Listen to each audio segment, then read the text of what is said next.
Last time I was here as a guest of the Caravan of Dreams was in 1983. With me was my friend of many years, Brion Gysin, painter, writer, musician, and raconteur extraordinaire. Boy, could he tell a story. His studies of North African music and magic, of Japanese and Arabic calligraphy, as well as his own painting and writing, were influential upon a whole generation of creative individuals who went on to launch the cultural revolution of the 60s and 70s. He was at ease with the Rolling Stones, the musicians of ancient Tijuca, with the princesses and duchesses of Europe, and the young emigres who flocked to the Beat Hotel in Paris in the 1950s. When we lived there and began our collaboration, Brion invented the dream machine and the cut-up method, and his ideas were crucial to my own development as a writer. He said that writing was 50 years behind painting, that art creates new values. He was a visionary prophet of the space age. Brion Gysin died on July 13th in Paris, where he lived for 3 decades. He was 70. I wish to dedicate this performance to his memory.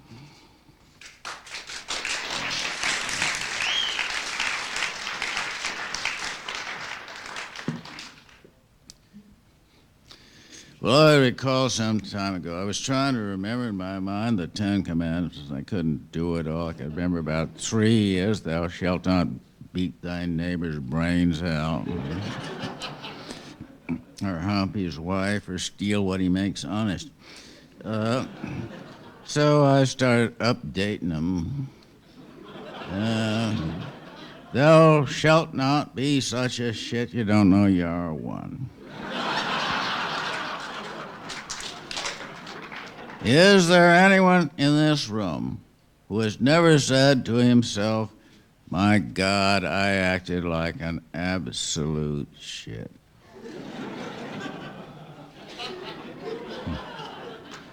If so, let him stand forth, and we will acclaim a latter-day saint. Don't anyone look at me. I recall an interview with a Cretinous reporter, and he said, Mr. Burroughs, is there anything in your life you regret? Anything you would do differently if you had it to do over? I just looked at him with my mouth open. What did you say? No, don't repeat it. Well, I'm lucky if I get through a day without something I did wrong, something I regret, and he's talking about a lifetime. My God. There are mistakes too monstrous for remorse to tamper or to dally with. Edward Arlington Robinson. Anyone who's never made mistakes like that and paid for his mistakes, I trust him little in the commerce of the soul. No experience. Young thief thinks he has a license to steal. Young lawyer never botched a case. Young doctor never killed a patient. They don't know the score. Thou shalt not blow pot smoke into the face of thy pet.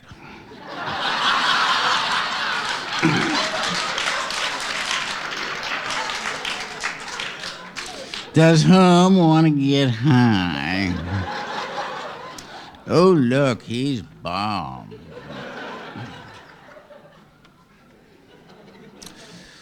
Thou shalt not drop an atom bomb or shit one out in the first place. Yes, I'm talking to you, Dr. Robert Oppenheimer, known as Opie to his friends. If you got an atom bomb for a friend, your only enemy is a dud. When Opie heard the good news about Hiroshima, he said, "Thank God it wasn't a dud."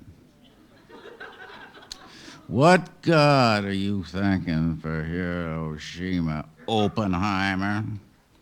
And Truman said, "God has given us the atom bomb and he will tell us how to use it." Oh my God. Woo-wee. It is to be remembered that on the occasion of the first atomic explosion at Alamogordo, New Mexico, that translates more or less as fat soul. So on this fat occasion, Robert Oppenheimer, the founding father, entertained the possibility of a chain reaction that would ignite the atmosphere. "You're theorized way over our heads, Oppenheimer," said the general. "And speaking for the Pentagon, I don't like it." And 20 years later, Opie still believed that nuclear fission would destroy the planet. "We have become death, a shatterer of worlds," he said. He said it on television, and he wiped a tear out of the corner of his eye with a long, skinny finger. He was dying of cancer at the time, and various highly placed officials appeared to say it was a very difficult decision. The decision to drop the atom bomb on Hiroshima. And I thought, God defend us all from a difficult decision in the Pentagon. Nobody does more harm than people who feel bad about doing it.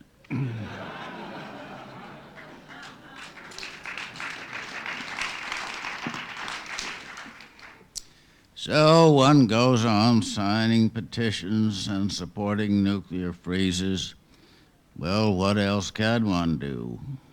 One sounded a word of warning. Brion Gysin has the all-purpose nuclear bedtime story. The all-purpose bedtime story, in fact. Some trillions of years ago, a sloppy, dirty giant flicked grease from his fingers. One of these gobs of grease is our universe on its way to the floor. Splat. Meanwhile, life goes on, and I am sometimes asked if I have any words of advice for young people. Well, here are a few simple admonitions for young and old man and beast. Never interfere in a boy and girl fight. Beware of whores who say they don't want money. The hell they don't. What they mean is they want more money, much more. These are the most expensive whores what can be got. If you're doing business with a religious son of a bitch, get it in writing.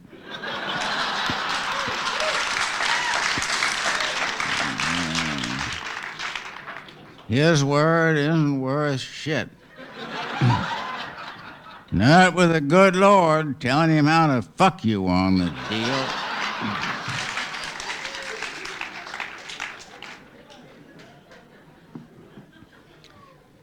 If, after having been exposed to someone's presence, you feel as if you'd lost a quart of plasma, avoid that presence. You need it like you need pernicious anemia. We don't like to hear the word vampire around here. We're trying to improve our public image. Building a kindly, avuncular, benevolent image. Interdependence is the key word. Enlightened interdependence. Life, is rich variety. Take a little, leave a little. However, by the inexorable logistics of the vampiric process, they always take more than they leave. And why, indeed, should they take any? Avoid fuck-ups. Fools, I call them. You all know the type. No matter how good it sounds, everything they have anything to do with turns into a disaster. Trouble for themselves and everyone connected with them. A fool is bad news and it rubs off. Don't let it rub off on you. Do not proffer sympathy to the mentally ill. It is a bottomless pit. Tell them firmly, I am not paid to listen to this drivel. You are a terminal fool. Otherwise, they'll make you as crazy as they are. And above all, avoid confirmed criminals. They are a special malignant strain of fool. Look what Norman Mailer got himself into by involving himself in that archetypical criminal fool, Jack Henry Abbott. I quote from his book, this is really typical. I would sell my soul for freedom, but I won't give an honest day's work or behave myself for one instant for the same thing. God, he's the foolest of the fools. Wow. Well, I'm a pro-gunner, which makes me unpopular in certain quarters. I've been harassed at cocktail parties. But the point is that people never learn that making a law is not the answer to anything. You can't legislate liquor, drugs, guns out of existence. And I know when I was living outside Lawrence in a stone farmhouse, I always kept a snub-nosed 38 on my person. Paranoia. Well, remember what happened to the Clutter family. Remember that? I can just hear two criminal fools tanking up on 3-point tier in a honky-donk. He's a writer, see? He's a writer to make money. 20,000 Georges a year, maybe. So what? Lots of people make money. Shut up, I'm thinking. Lives all alone in a farmhouse. Couldn't be spending the money. So where is it? Maybe he puts it in the bank. Old guy like that don't trust banks. Chances are you got the whole bundle right there in the house. 100,000, maybe. 100,000 turds? That's what I said. And maybe we can persuade him to tell us just where it is. And me with $7 and change in the house. They're heating up pliers on the stove.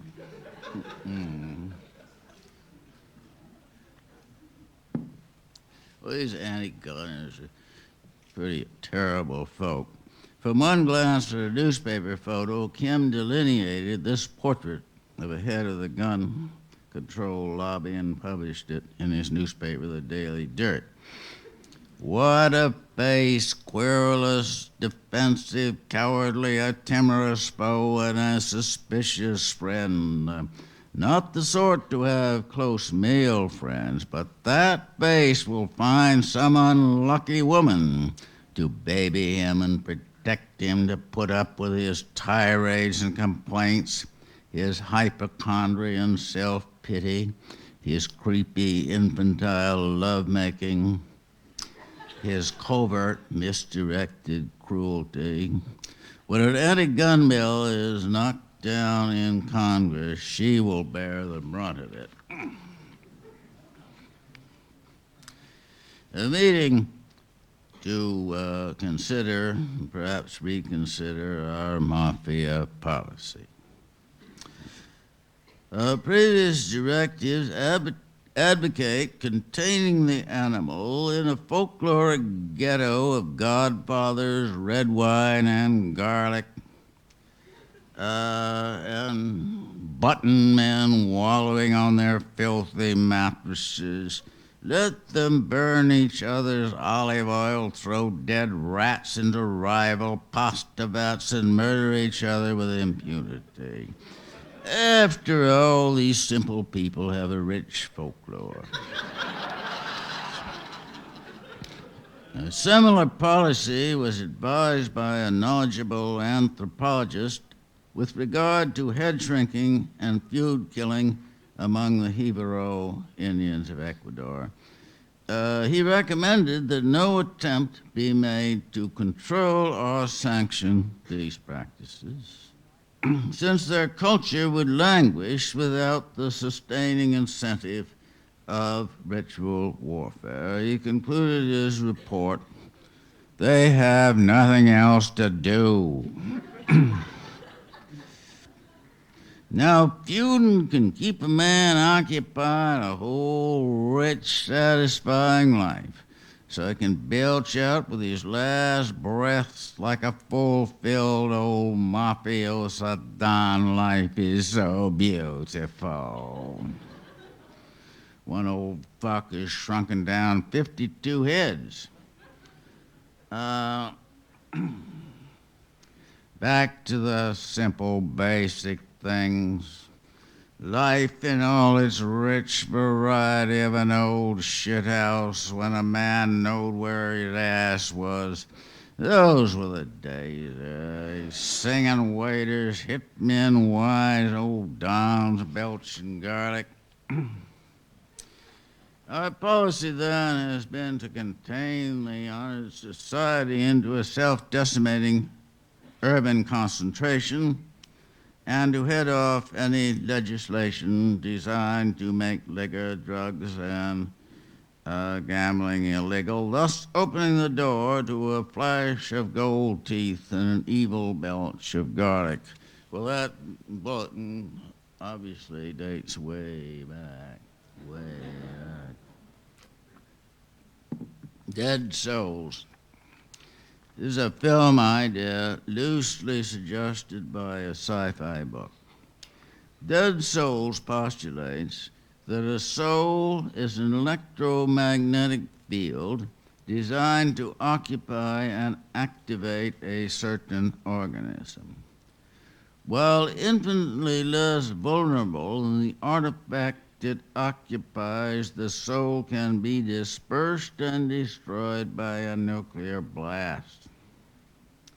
This is, in fact, the secret, the ultra-sensitive function of the atom bomb, a soul killer. Stacked up, you understand, like cordwood, and non-recyclable by the old hellfire like fucking plastics. We have to stay ahead of ourselves and the Ivans, lest some joker endanger national security by bringing out, "You have souls. You can survive your physical death." Ruins of Hiroshima on screen. Pull back to show the technician, Joe the technician, at his switchboard. Behind him, Robert Oppenheimer, flanked by middle-aged men in dark suits with the cold, dead look of heavy power. The technician twiddles his knob. "All clear. Are you sure?" "The instruments say so." Opie says, "Thank God it wasn't a dud." "Oh, hurry up with those printouts, Joe." "Yes, sir." He looks after them sourly. thank Joe it wasn't a dud. God doesn't know what buttons to push. However, some tough young souls, horribly maimed and very disgruntled, do survive Hiroshima and come back to endanger national security. So the scientists are set to work to devise a super soul killer. No job too dirty for a fucking scientist.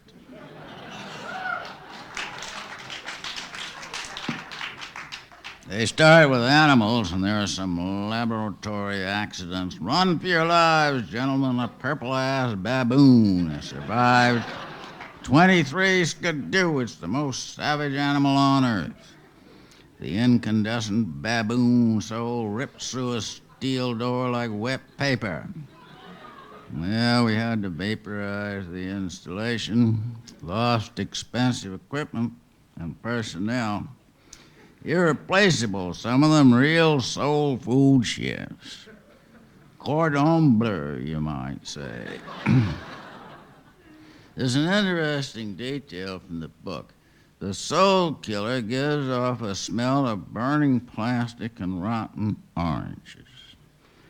Now, anything so bizarrely arbitrary is good enough to steal. I'll be reading some sci-fi, unspeakable horror trash, and suddenly I do a double take, and I say, guess, good enough to steal. A dry, rustling laugh like a snake shedding its skin. Gets. Well, trial and error. We now have soul killers that don't quit. State of the fart. Sure, the big fart. We know how it's all going to end. The first sound and the last sound. Meanwhile, all personnel on planet Earth confined to quarters, permanent party, you might say. Convince them they got no souls. It's more humane that way. Scientists always said there's no such thing as a soul. Now they're in a position to prove it. Total death, soul death. It's what the Egyptians called the second and final death. This awesome power to destroy souls forever is now vested in far-sighted and responsible men in the State Department, the CIA, and the Pentagon. The President, with his toadies and familiars, is now 500 feet down in solid rock with enough fine food, wines, and liquors to last 200 years and the longevity drugs to enjoy. A teenage president appears on TV, his well-cut suit hanging loose on his skinny frame, to pipe out in adolescent treble, alternately pompous and cracking. We categorically deny that there are any crack, so-called fountain of youth, drugs, procedures, or treatments that are being held back from the American people crack. He flashes a boyish smile and runs a comb through his abundant, unruly hair. And I categorically dismiss as without foundation rumors that I myself, the First Lady, and my fag son, my colleagues in the cabinets, are sustaining ourselves by state-of-the-art vampiric technology. Showing off from the American pimples, crack giggle, so-called energy units. His hair stands up and crackles, and he gives the American people a finger. I got mine. Fuck you, every crumb for himself.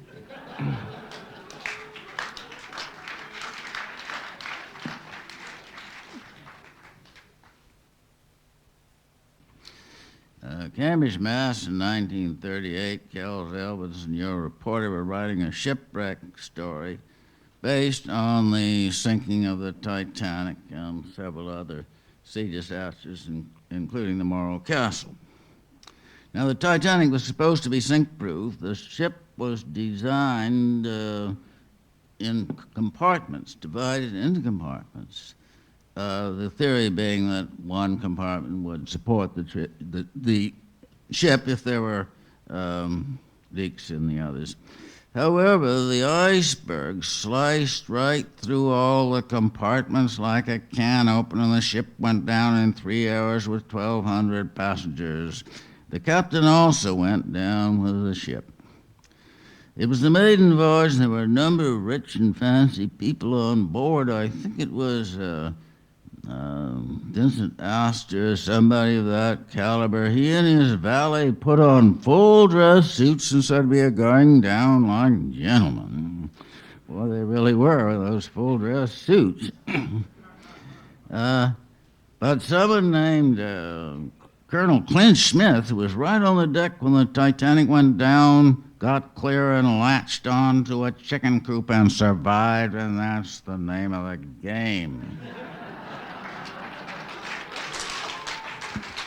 This is a quote from a contemporary source.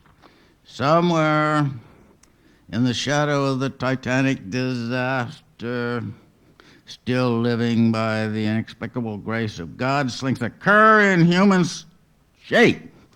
Today, the most despicable human being in the world. In that grim midnight hour, he found himself hemmed in by the band of heroes whose watchword and countersign rang out across the deep. Women and children first. What did he do? He scuttled to the stateroom deck, put on a woman's skirt and a woman's hat and a woman's veil, and picking his crafty way back through the brave and chivalric men who guarded the rail of the doomed ship, he filched a seat in one of the lifeboats and saved his skin. His identity is not yet known, though it will in good time. Surely he was born and saved to set for men a new standard by which to measure infamy and shame. And in our story, the ship's captain put on women's clothes. He was a transvestite anyway. And got in the first lifeboat, and also in the first lifeboat was the ship's doctor, Dr. Benway, and this was the first appearance of Dr. Benway. And the name of this piece is Twilight's Last Gleamings. SS America off Jersey coast. Ladies and gentlemen, there is no cause for alarm. We have a minor problem in the boiler room, but everything is now under sound effects of a nuclear blast. Explosion splits the boat. A paretic named Perkins screams from his shattered wheelchair, "You pithy ass son of a bit." Dr. Benway, ship's doctor, drunkenly adds 2 inches to a 6-inch incision with one stroke of his scalpel. "Perhaps the appendix is already out, doctor," the nurse said, peering dubiously over his shoulder. "I saw a little scar." "Appendix out? I'm taking the appendix out. What do you think I'm doing here?" "Perhaps the appendix is on the left side, doctor. That happens sometimes, you know." "Stop breathing down my neck. I'm coming to that." "Don't you think I know where an appendix is? I studied appendectomy in 1904 at Harvard." He lifts the abdominal wall and searches along the incision, dropping ashes from his cigarette. Thrusts a red fist at her. "And get me a new scalpel. This one's got no edge to it." The doctor flattened against the wall. The patient slid off the operating table, spilling intestines across the floor. Sober up, I can't be expected to work under such conditions. He sweeps instruments, cocaine, and morphine into his satchel and tilts out of the operating room. Mike Dwyer, politician from Clayton, Missouri, rushed into the first-class lounge. He crossed the jukebox, selected the Star-Spangled Banner with Fats Terminal at the electric organ, and shoved home a handful of quarters. Oh, say, can you see? Captain Kramer, heavily made up with a green cloche hat, and a fox stole. You know, one of them stole, one of those creations where the animal's head forms a clasp.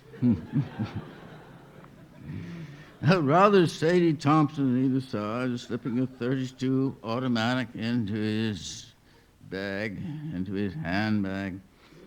Dr. Benway, by the dawn's early light, Dr. Benway pushed through a crowd at the rail and boarded the first lifeboat. "Y'all all right," he said, seating himself among the women. "I'm the doctor." For the ramparts we watched. The captain stiff-arms an old lady and fills the first lifeboat. The boat is lowered jerkily by male passengers. Dr. Benway casts off. Our flag was still there. It happens in every shipwreck. It's something folks don't like to talk about. People keep trying to get in the lifeboats that are already full, and someone has to cut their fingers off with a butcher knife.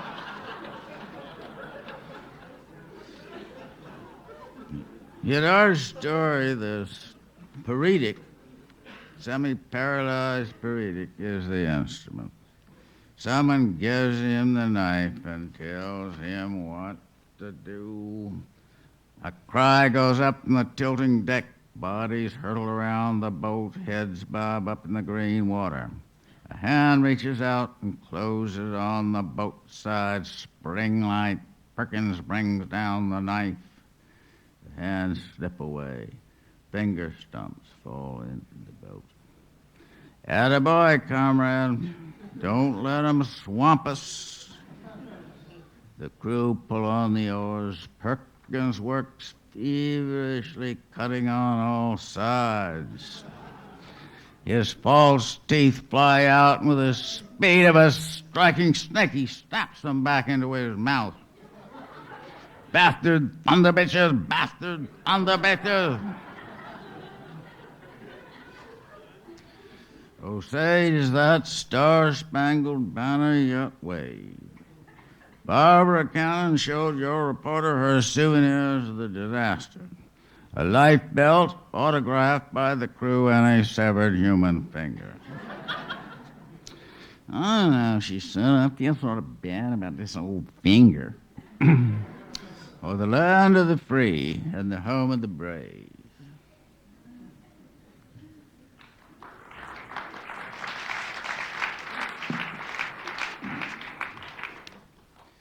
I've been reading a lot of these doctor books lately. Boy, they are terrible PR for the profession. Most of them. Dr. Benway shines forth as a model of responsibility and competence by comparison with some of these. But one of the most distasteful books of this job is entitled Pride of Healers. Now, this pathologist is the sort of pivotal figure. Now the pathologist decides whether a patient's got cancer or he doesn't got it. The doctors open up, you see, and grab anything that looks suspicious, send it down to pathology. And then they sit there and twiddle their scalpels and wait. A green light winks on. "It's malignant, boys. Let's go." So in this proud pride of healers, the runty, ugly, half-impudent pathologist finds a big surgeon is humping his old lady. So he frames the adulterous surgeon for prostate cancer. And everyone knows there's only one answer. The surgeon is castrated and his testicles sent down to pathology. Holding the testicle, his enemy gets him hot, and he surprises his wife with a real pimp fuck. She's got another surprise waiting for her. As she comes, he shoves the severed testicles down her throat. The only thing I can think of to describe this is the German word unappetitlich, unappetizing. Well, most of them aren't quite so lurid, just ordinary, no-good, greedy, callous, bigoted sons of bitches with grossly inflated self-image. Here is Mike Seddons from Final Diagnosis, attractive, red-haired, empty as an empty waiting room. How can anyone believe in ESP or anything like that in face of vast medical complexes like this? Monuments of progress and science and rationality and healing. My God. This wretched specimen is fallen for a 19-year-old nurse they made in a broom closet and a reek of Mr. Clean. He is proposed. She is accepted. Then she comes down with bone cancer. They have to take off the left leg. Scalpel's crossed. It hasn't spread. Does he still want her? She tells him to take 5 days and think it over. He does. With bleak clarity, he sees the years to come. Oh, yes, he can see where his own interests are involved. He is striding towards surgery. Big man on complex now. It takes guts to practice surgery, he says. It certainly does. What do we do without guts? Striding towards surgery. Though the patient is clearly terminal, he would operate on a mummy. She is shambling along on her prosthetic. Will you shake the lead out? I'm doing the best I can, darling.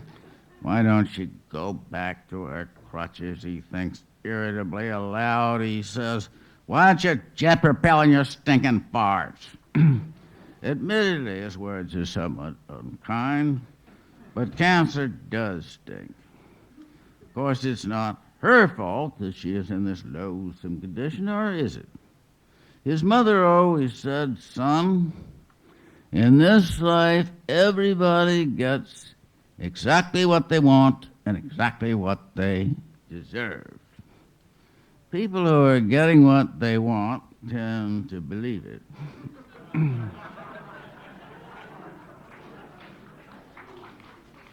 Incongruously, Mike thinks of an old joke.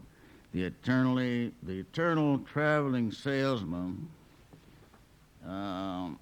he spots an attractive woman in the club car. As fate would have it, she is in the lower berth just opposite his upper bunk. And he's looking at her. She takes off her wig. She pops out a glass eye. She spits out her false teeth. She unhooks her wooden leg, looks up at him pertly and says, is there anything you want? You know what I want. Take it off and throw it up here.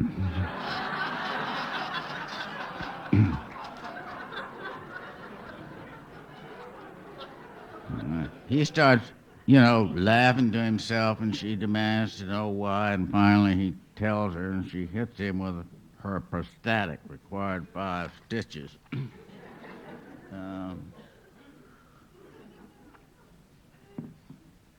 The medical riots of 1999 is estimated that 10,000 doctors, medical bureaucrats, Directors of pharmaceutical companies were massacred in the week of the long scalpels.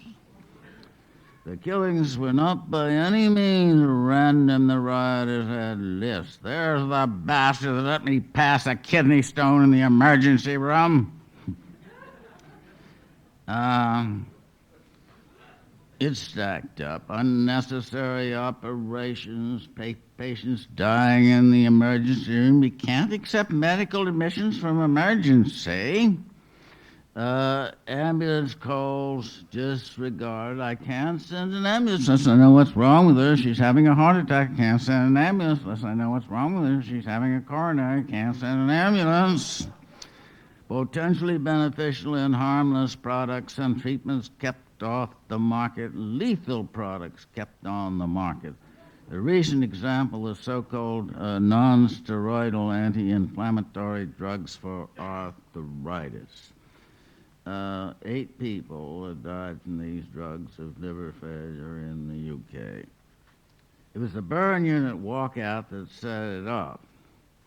Now, I have this from nurses who worked in burn units. Absolutely no morphine or other painkillers for the patients, ordered for the patients. Otherwise, there could be a danger of addiction for patients who may be under treatment for months. Even the dying are denied morphine if they have the misfortune to be in the burn unit. But doctor, my nurse informant protests, the patient will be dead in 12 hours. Don't you think I know that? This is a burn unit, and we are under burn unit rules. His hands are securely tied by $200,000 a year. And every day, burn unit patients have the raw cavities scrubbed out with a stiff brush to clean away the dead flesh. A team of amateur astronauts who call themselves the Spacers landed in the burn unit when their homemade space rocket exploded, spattering them with burning rocket fuel and shards of white-hot metal. After the first scrub, they issued an ultimatum: morphine every 4 hours. As long as we need it or we walk out. What is this nonsense? There will be no morphine. You're not going anywhere. Meet my brother, the lawyer, doctor. You propose to hold these people against their will. It's for their own good. If they leave the hospital, they'll be dead in weeks, a few days probably, from infection. Well, they set up a private clinic in a loft. There was a clash with police searching for narcotics. 3 patients shot to death.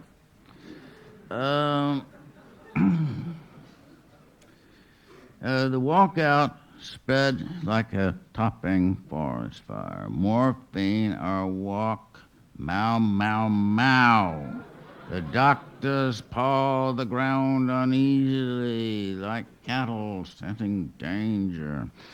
In 17th century London, everybody got fed up with the lawyers. And suddenly the cry went up, kill all the bloody lawyers.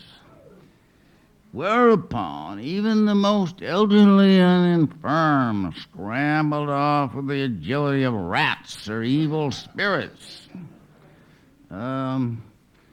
Hampered by an inflated self-image, the healers did not acquit themselves so well. What are we waiting for? A hospital bed? Kill all the fucking croakers. Security steps nimbly aside and the crowd rushes in. Got a hotshot cutting doc here. I think he needs an operation. Hell yes, a gutectomy. Paging Dr. Friedenhofen, Dr. Streulenschnitt, Dr. Cemetery, and Dr. Sloppy Cut. Carrying with their scalpel bearers with 2-foot scalpels and saws. You is filled up with unnecessitated parts. 2 kidneys, sure one is a Jew. Rauschmidt, The inner parts should not be so close in together, crowded. They need Lebensraum like their Vaterland. It's Colonel Bradfield's job to investigate the practical potentials of ESB, sorcery, witchcraft, the lot.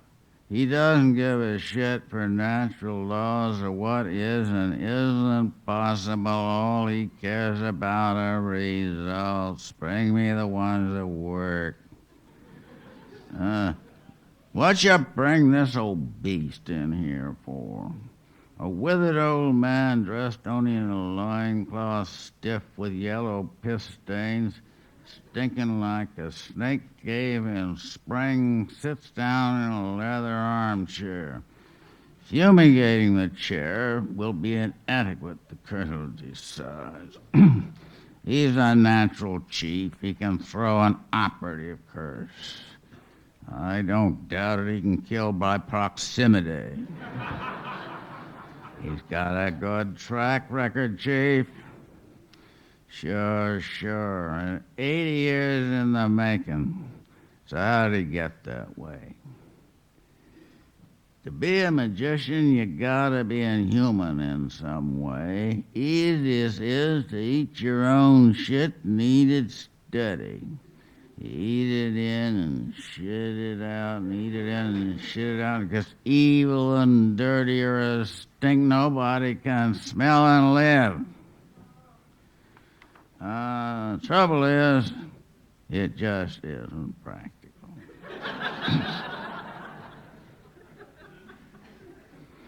But, Chief, no trace, no way it can be traced to us. The hell there isn't. You think the Ivans aren't into this shit up to their ass?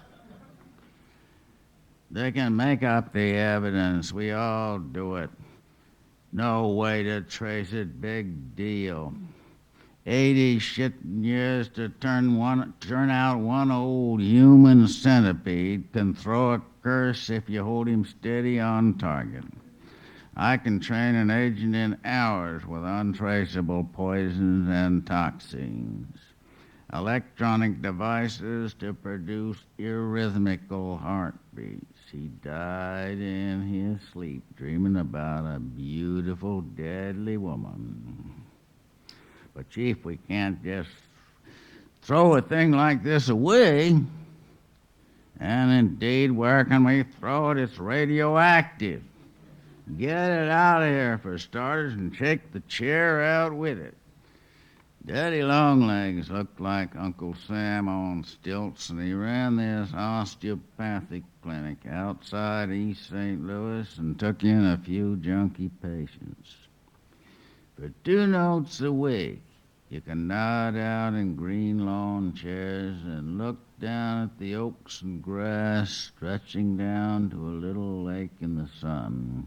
And the nurse moves around with a silver tray feeding the junk in. We called her mother, wouldn't you? Doc Benway and me is holed up there after a rumble in Dallas involving this aphrodisiac ointment. Doc goofed on ether and mixed in too much Spanish fly and burned the prick off the police commissioner. So we come to Daddy Longlegs to cool off and find him cool and casual in a dark room with potted rubber plants and a silver tray where he likes to see a week in advance. The nurse shows us to a room with rose wallpaper, and we have this bell any hour of the day or night just ring, and Mother charges in with a loaded hypo. One day we were sitting out in the lawn chairs with lap robes. It was a fall day, leaves changing, sun cold on the lake. And Doc picks up a piece of grass. He says, you know, junk is green. A green fix should last a long time. So we check out of the clinic and rent a house, and Doc starts cooking up this green junk. And the basement is full of tanks, smell like a compost heap of junkies. So finally he draws off this heavy green fluid and loads it into a hypo big as a bicycle pump. Now we must find a worthy vessel, he says. So we flush out this old goofball artist, and we tell him it is pure Chinese H from the Ling dynasty, and Doc shoots the whole pint of green right into the main line. And the yellow jacket turns fibrous gray-green and withers up like an old turnip. And I say, I'm getting out of here, me. And Doc says, an unworthy vessel, obviously.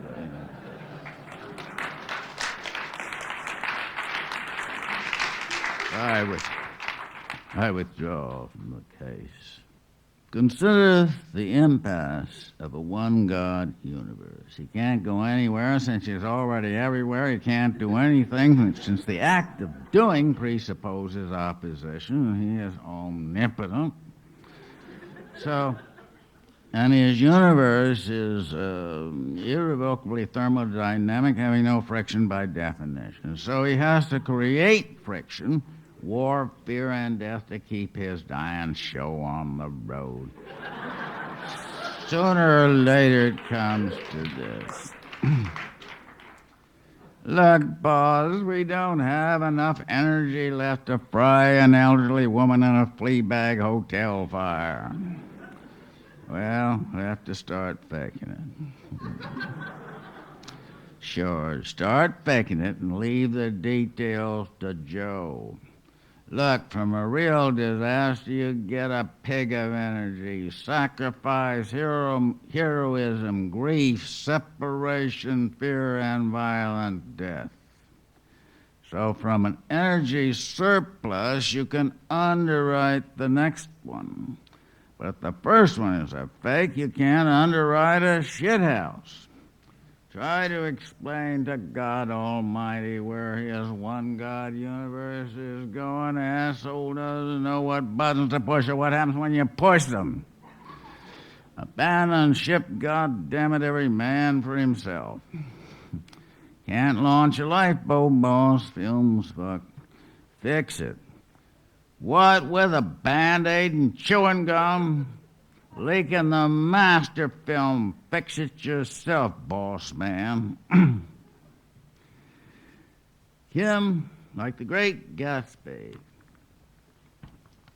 Kim believes in the green light, the orgiastic future. He believes in a magical universe, unpredictable, spontaneous, alive.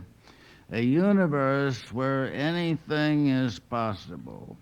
A universe of many gods often in conflict.